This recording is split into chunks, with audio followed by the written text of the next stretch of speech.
Ron Hernandez, and I'm the founder of Moving Veterans Forward and an Army veteran. All right, and let's take it back. You getting into the military, how did that come about? I am a multi-generation uh, veteran. The It's a little crazy. Gonna throw that out there. We're all thick-skinned. I have a last name of Hernandez, but I am not Hispanic. I was a I was a love child from the '60s. I was born in 1966. Both of my parents were very, very young. Uh, and I was adopted, but the and I was adopted by a very wonderful family. But through my bloodline all the way back, and we all do the ancestry.com because I wanted to know where I came from. And my great grandfather served under George Washington, Nathan Woodard. He was a captain under George Washington. So that's how far back the uh, the legacy of my bloodline serving our great country.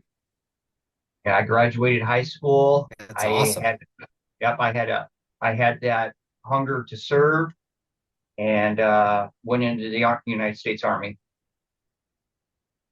And what year did you join? I joined in 1986. Okay. I kind of ran around a little bit out of high school. I graduated in 84. Was dating my wife at that time. We're still together. We've been together since '83, and Damn. got married. Then I went into the army. All right. And then, what was your first duty station? I did my basic. My primary MOS was a 19 Delta. I was a Okay. scout, so all scouts, we all go to Fort Knox. Hmm. Um, Went to Fort Knox, completed scout school, then went to airborne school, went to select school. My first duty unit was actually 82nd Airborne, and it was shipped off Panama. So I was with Central Command with the 82nd at Howard Air Force Base in the middle. Fort Kobe is in the center of Howard Air Force Base. Yeah. Uh, I know I'm dating. I know I'm a lot older than you guys are. Uh, um, To so find I a leave. lot, you could just be older than us. Maybe we don't know it's a lot. Yeah, but so I did not serve in the first Gulf War because I was in Panama. Hmm. And I was in Panama until 1990, late 91. So then I came back stateside, went back to Fort Knox for a while, then went out to Carson for a little bit. And then the 90s came around and went over to the Balkans. It was in Bosnia and Kosovo. So with the So, cab, so were you in Panama during the Delta prison raid? the that was in 1990. I thought it was 89. No, okay. Just Cause was in December of '89. It was '90.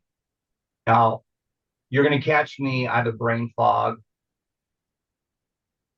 Memory's not as good as it used to be. Mine either. Uh, the I thought it was 1990 is when that big big I could be off. I mean, yeah I could yeah. totally be off. But and then I ended up my career in Iraq. So Okay. never made it to Afghanistan or nothing like that. So did my tours in Iraq. Uh, I got out in 2010. So Okay. May of 2010. I think it was like May 13th, 2010, I believe it was. Okay. What year or years were you in Iraq? I was there in late '03. Was there for just a little over a year. Came back stateside, got promoted. Then the unit's UIC number. We all know how that game is played. They flip the UIC number, Yeah. and they were deployed on the war table and was stateside maybe 6 months. Went back over in 2005 to 2006. Then came back stateside. Then went back over in late 2008. That was like November 2008. and up until I got injured in 2009, which was uh, early April. Well, you were over there during some rough times then, for sure. I mean, Most of my time was most of it was Nambar, Providence. I okay. was at Camp River, which was inside Al Assad. Hmm. And you were a scout the whole time? Scout or 11 Bravo. Okay. So Yeah.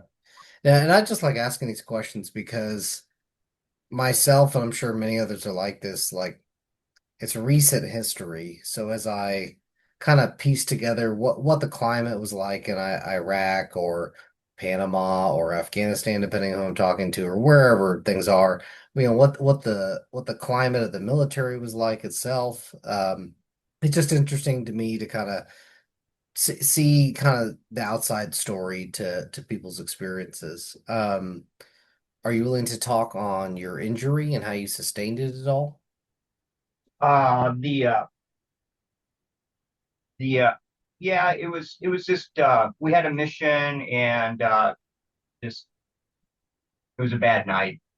So no one got killed, but we were flying in a helicopter and we got hit. So Gotcha. Okay. and we went down. So but yeah, like I said, nobody got killed though, which was a great thing. There was a couple, I believe there were F-18s close by that bailed us out that night. So Well, very good. Yeah, glad to hear nobody was lost for sure. Now, so you sustained your injury. How soon did they get you out of country? And then kind of where did your journey go from there? okay, the when I got injured, they flew me into what they call it, Anaconda or Blad, Hmm. and then from there went to Germany, and then from Germany they brought me stateside. Actually, they flew me all the way down to Fort Riley, Kansas. I spent some time down there, Fort Riley. Then they brought me up to Omaha because this is where my family was. Hmm. Okay. And so it was in, I think you said in the other interview, it was in the hospital, the VA hospital, that you kind of got the idea for, or I shouldn't say got the idea. You basically started moving veterans forward. Yeah, yeah. I was in the hospital up here in Omaha, and the that's where we that's where the brainchild came about. Where there was a veteran that was, in the homeless program, was getting ready to move into an apartment and had no furniture. I had one Hmm. of my kids was off to college. It was an empty room with nobody using that furniture, and that was the spark. Yeah. So you said it took a few months for you to kind of realize God was pushing you toward, hey, this is your thing. Um, but was there any particular one instance where it really hit you, or was it just kind of like sometimes you need to receive information in the army, just that blunt force trauma to the head of information. How did that pan out? It like the first couple moves, they were like, okay, we're just helping out a buddy. And then I think it was probably like the fifth or sixth one. It was that fall of 2010, and it was like, you know what? It was starting to give me. I hate using this term, but it was starting to give me kind of like a purpose in life. Yeah. And I'm going to be honest, and I've been open about it. I was struggling with PTSD. I was struggling with suicide. I never Hmm. got any drugs or alcohol, to tamper that. But the VA was medicating me pretty bad. They had me on some pretty heavy drugs. Yeah. And I noticed if I was going to help a veteran that day, I didn't take my pills because I wanted to have all my factors about me. I needed to be awake. I needed to be aware of myself. And the next thing I know is, I'm taking less and less pills. The dreams aren't as bad or as often. And that was kind of like the utopia. This is what God wants me to do.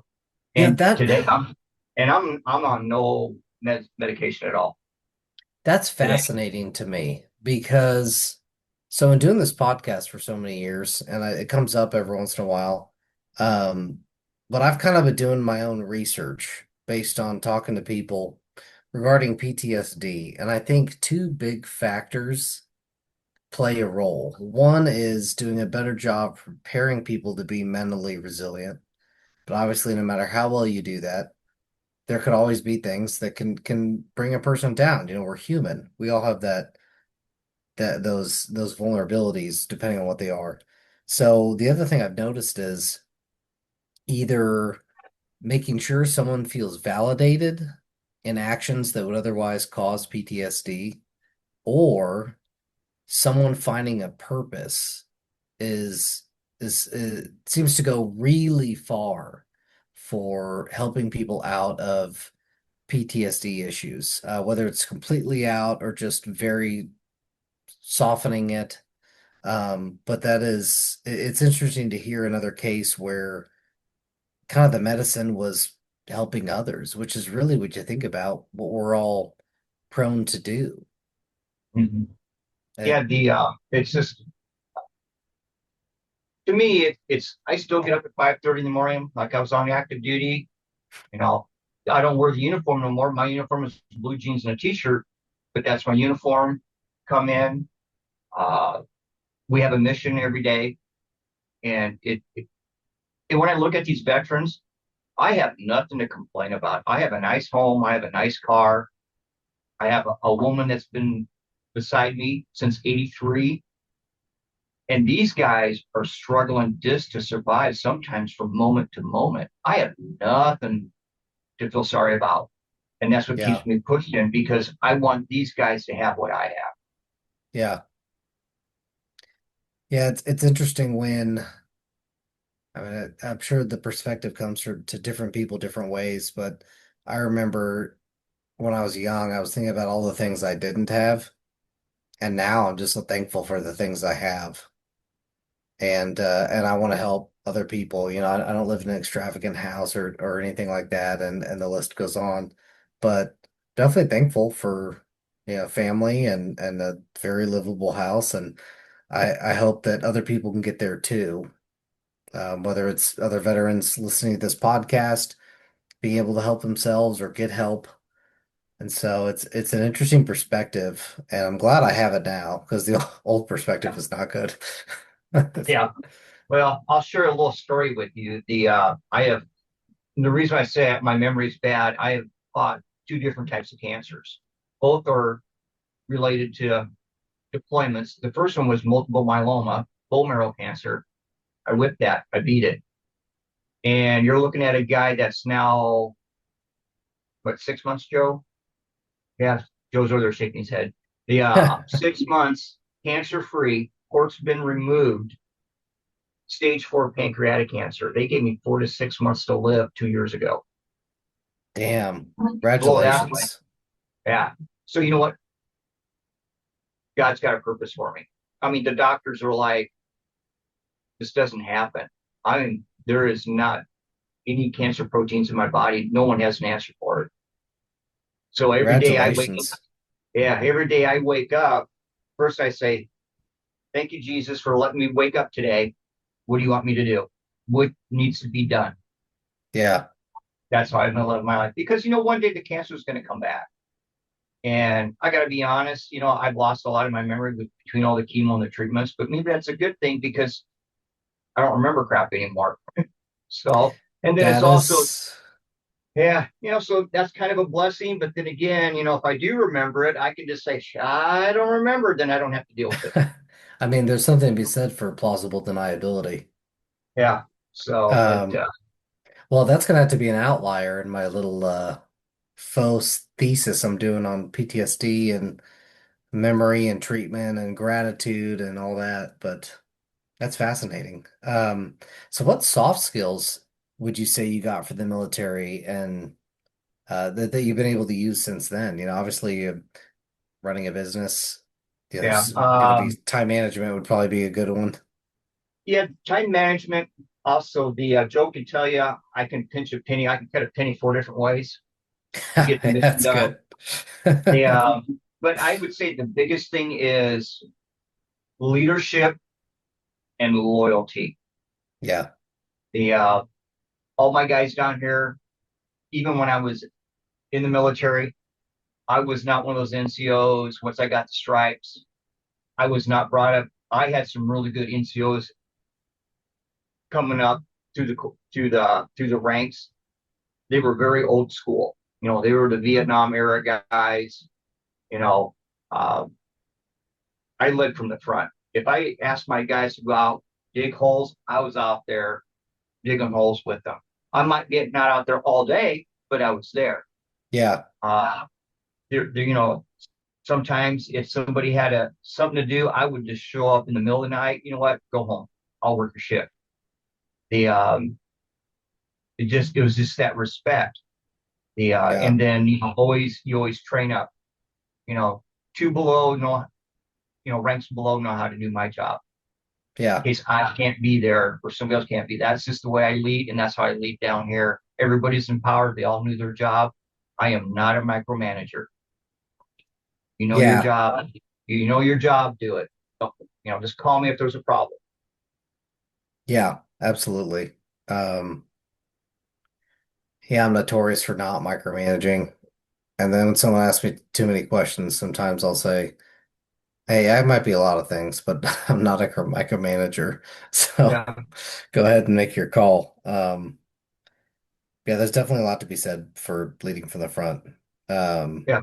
and I think it's effective both in the military and outside of it. So that's awesome that you're bringing it outside of it as well. Um, Now, if you were to go back in time to the day you signed up to join the military, what would be your advice and maybe expand on it a little bit as well? Um, if I was going to talk to that young kid that was at the MEP station getting ready to take off for boot, I Hmm. would tell him, don't be afraid. It's going to be a good time and hang on. It's going to be a Yeah, ride. So the do I have any regrets? No. I would do it again. If I wasn't 60 years old and sick with cancer, and if I could go right now, I would go in a heartbeat. And I'm going to share something. It'll be on the news. One of the kids that got killed uh, is from our community here in Bellevue. damn. That I don't know if you've seen the news yet or not. Then another one was from Des Moines, which is just east of here. Right. So, but no, just hang on. It's going to be a ride. Don't be afraid and embrace it because it'll be gone in an instant. That is good. That is Yeah. good advice. We haven't had that one before. That's good. Um, so as far as your transition out, did you take advantage of any other veteran benefits? And what were they? The uh, Pretty much all the benefits I received is, of course, I got my retirement and my pension, my VA. I didn't jump into any type of voc rehab or anything like that uh, because I was trying to put my body back together. I was pretty lost. I'd lost some friends. I didn't know where my place was. I'm going to be honest. I was in the VA and a snot-nosed little E4 from personnel. Hmm. That was my retirement. They did the paperwork while I was in the VA. So Yeah, I was pretty the last probably 6 months of my career, I was not in a good place. So I just wanted to get out and just start my life over. yeah, So yeah. I think that's one of the hardest parts about getting out and doing all. It's so hard for people to take it seriously because they want to be out and they want to be done. It's almost like when you're in high school or college and you got senioritis, where you don't give a shit anymore. You're just like, I just want to be on to the next phase. But then it's like, we try to talk about that some on here is like it is important. Like I know it's so hard to take it seriously. Unfortunately, some of it you can reapply, you can get back what you might have given up by being cavalier about it. But yeah, it's so difficult with guys that, they just want to be out and it's hard for them to take it seriously. And I totally get that. I went through some of that demobing for the reserve. Like I wanted to be home and COVID was starting during our whole demob. So it's like, I just want to get home. That's all I cared about. And I was willing to leave caution to the wind. So that is a a good piece of advice and a tough thing for sure. I, Um, I knew my military career was over. I knew it was done. yeah, I, I lost really my entire life was military. I was losing my identity. I was losing my job. Wasn't going to see my buddies no more. Some little 20-year-old E4, I didn't know from Adam, they brought in, and all she wanted to do is just do the paperwork. And I was like, you got to be kidding me. yeah. I'm getting so I had that attitude for a while, but you know what? I grew up, stopped feeling sorry for myself, and the still taking care of soldiers today. So, and that's the main mission. Good. Well, last question. What's a solid, funny story you've got for us? Sure, there's at least one. It can be however appropriate or inappropriate you want. We're not here to judge. You tell the goat story. No, I'm not. Okay. You want me to tell the goat story? No, you tell whatever comes. Oh, come on. I just heard that there's a goat story. It's going to be really hard not to hear that. 2006, Operation Liberty Express. That was the big elections, right? Mhm. In Iraq. So we had all the poll workers coming in. We had built a little tent fob. We had uh, all the like. We brought people in from Baghdadi, hit down from the dam Haditha, uh, all on this fob, and they were training them how to set up their polling booths, doing the thumb and the die and all that stuff. Well, my guys, myself and my guys, we were in charge of security for the fob. So it was about 11 o'clock at night. And well, I get to take one step back. There's probably about 300 of them and about 20 of us. So we knew the next morning, how they are over there in Iraq. They had this Yeah. goat, and it was a white goat, and they took purple or blue. I can't remember the color now, but they spray painted it down its back. Everybody knew the goat was going to get sacrificed tomorrow. A problem. They had it tied to a pole.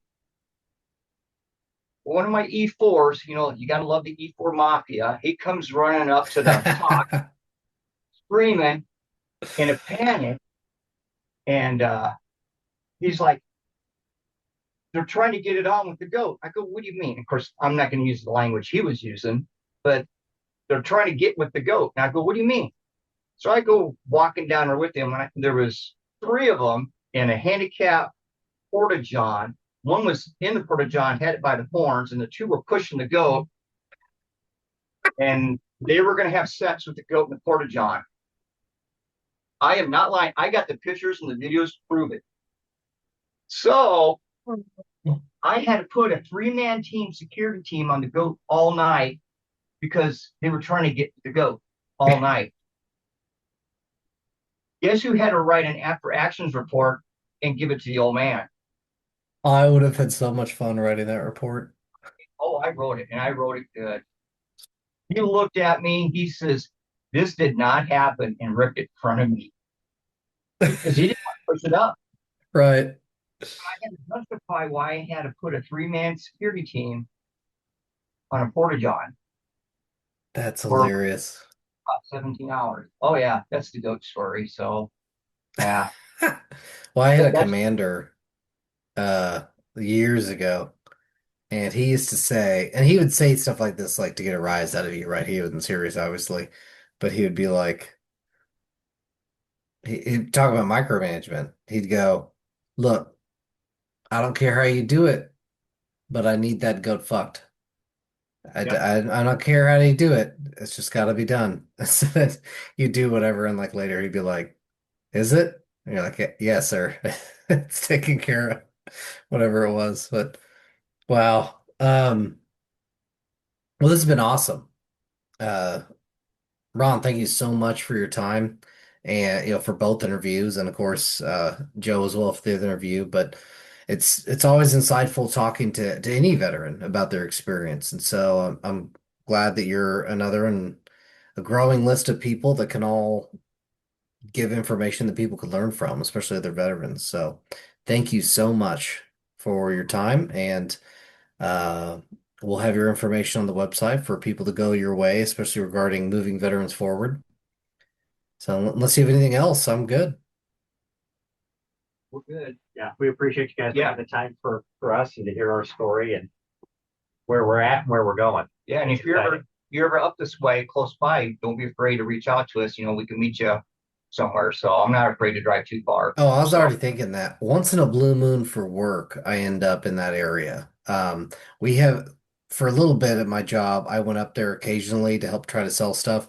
Now we have a guy up there, but he's young, he's green. So there may be a time or two, instead of my boss, I go up there to work with him, and he's in the Nebraska City area. So I'll probably reach out, it's either going up or coming down. So well, on with the interstate, that's half hour yeah, south of yeah. us. Yeah, because he's kind of between Lincoln and Omaha. So We eat Um, lunch, do what?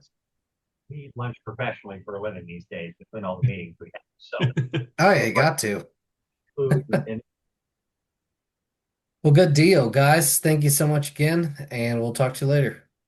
We thank you for listening, and we hope you got something helpful out of this content. If you're looking for more, be sure to check out our resources tab on our website. Unbroken-veterans.com. And if you're looking for ways to connect, be sure to reach out to us on Instagram, Facebook, or LinkedIn. Until next time, remember to check your zeros, fives, tens, and 25s.